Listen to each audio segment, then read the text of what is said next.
Good evening. My name is Tony Bobolinsky. I served as a lieutenant in the United States Navy with high security clearance. My father and grandfather both served for decades in our country's armed forces.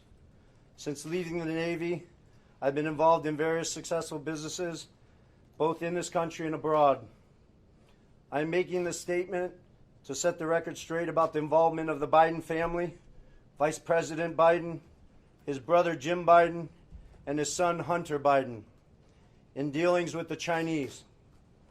I have heard Joe Biden say that he's never discussed business with Hunter. That is false. I have firsthand knowledge about this because I directly dealt with the Biden family, including Joe Biden.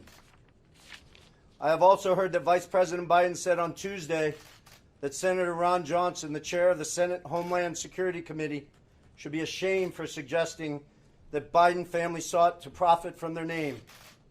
Well, here are the facts I know, and everything I'm saying is corroborated by emails, WhatsApp chats, agreements, documents, and other evidence.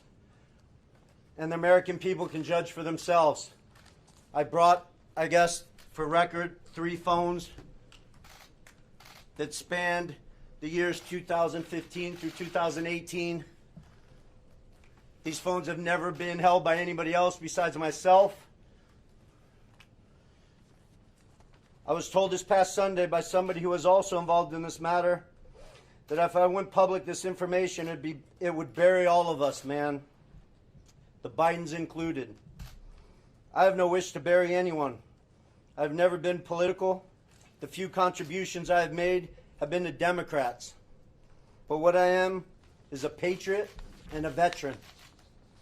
To protect my family name and my business reputation, I need to ensure that the true facts are out there.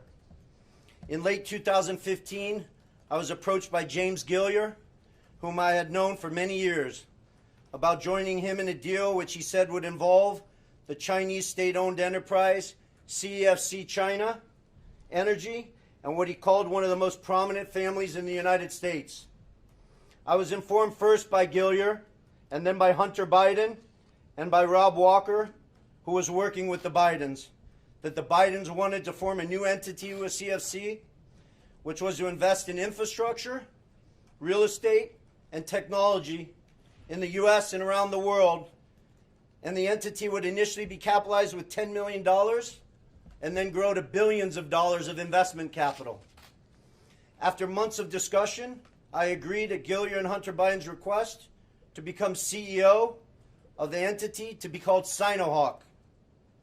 Sino representing the Chinese side, Hawk representing Hunter Biden's brother Bo's favorite animal. And between February and May 2017, we exchanged numerous emails, documents, and WhatsApp messages concerning Sino-Hawk and its potential business. On May 2nd, 2017, the night before Joe Biden was to appear at the Milken Conference, I was introduced to Joe Biden by Jim Biden and Hunter Biden. At my approximately hour-long meeting with Joe that night, we discussed the Biden's history, the Biden's family business plans with the Chinese, with which he was plainly familiar, at least at a high level. After that meeting, I had numerous communications with Hunter, Walker, Gilliar, and Jim Biden regarding the allocation of the equity ownership of Sino-Hawk. On May 13, 2017, I received an email concerning allocation of equity, which says 10% held by H for the big guy. In that email, there's no question that H stands for Hunter, big guy for his father, Joe Biden, and Jim for Jim Biden. In fact, Hunter often referred to his father as the big guy or my chairman. On numerous occasions, it was made clear to me that Joe Biden's involvement was not to be mentioned in writing, but only face-to-face. In fact, I was advised by Gilliar and Walker that Hunter and Jim Biden were paranoid about keeping Joe Biden's involvement secret. I also had a disagreement with Hunter about the funds CFC was contributing to Sino-Hawk. Hunter wanted $5 million of those funds to go to himself and his family, so he wanted the funds wired directly to an entity affiliated with him. I objected because that was contrary to our written agreements concerning Sino-Hawk. He said, referring to the chairman, his father, that CFC was really investing in the Biden family, that he held the trump card, and that he was the one putting his family legacy on the line. He also said to me on May 17th, 2017, that CFC wanted to be my partner, to be partner with the Bidens. During these negotiations, I repeated to Hunter and others that Sino-Hawk could not be Hunter's personal piggy bank. And I demanded that proper corporate governance procedures be implemented for capital distributions. Hunter became very upset with me.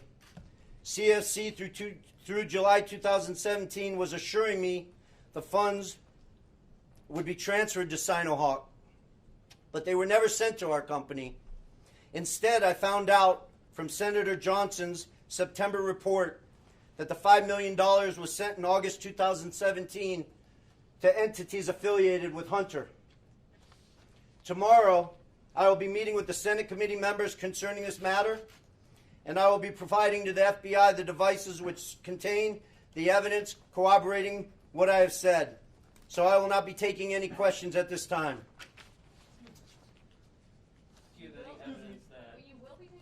I will not be taking questions at this time. We're going to ask them anyway. Can you tell us a little bit more about this evidence that you're giving to the FBI? The evidence sits on these 3 phones. I don't want to go into anything any further. This will all be discussed with Senator Johnson and his committee, and the American people can decide what's fact. Who paid for you to be here? Who paid for your expenses to be here? Thank you.